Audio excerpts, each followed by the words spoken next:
All right, before we go ahead and kick this thing off, I just want to let you know the Bible says a fool despises knowledge and instruction. So listen up real quick. What's good, people?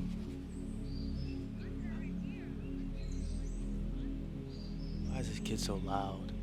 I'm not gonna lie, that was me when I was a kid. Just loud for no reason. Stupid loud.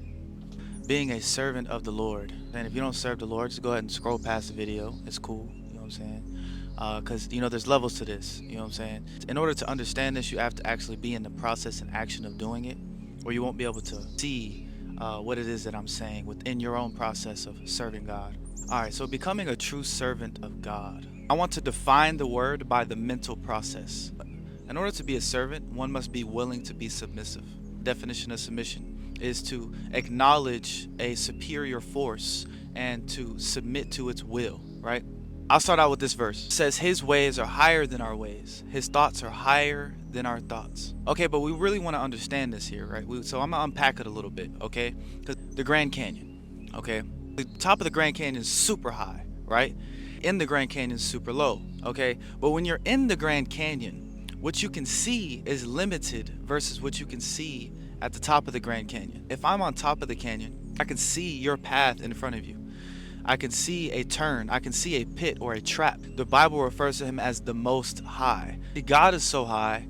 God is outside of time, space, and matter itself. In the beginning, God created the end, right? So he's outside of time itself. And we'll use another word to kind of keep this on track. So the word here is holiness, right? Holiness, that word means set apart.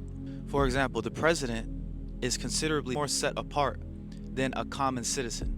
Kind of see the holiness as a distance. God is far beyond us.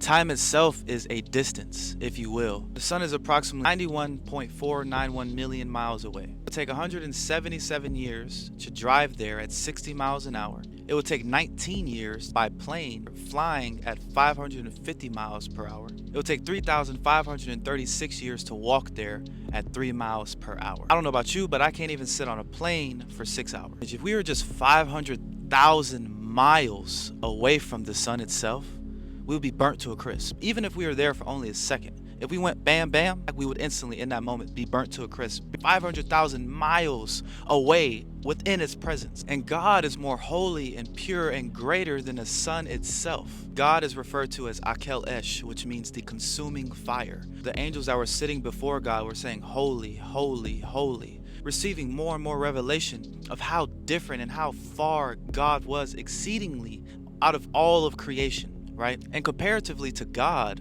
we are like molecules. God has such sight that he even sees the molecules that we can't even see. So imagine the walk to God.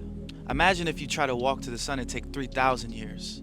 And God is outside. He sits on top of the third heavens itself. It will take quite literally forever to reach him. His thoughts are higher than our thoughts. His ways are higher than our ways. He has complete bird's eye view of everything that is going on in all of time. He already knows what 2026 looks like. He already knows what 2030 looks like. He has already been there. He's already seen it. He's trying to direct your path so that when you get to 2030, you will be in a successful place.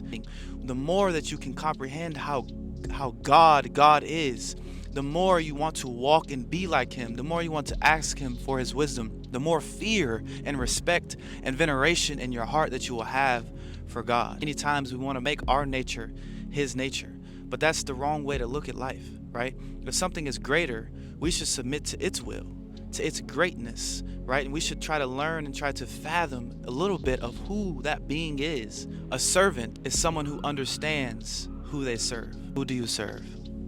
Do you know? And are you in submission to something that is less than you?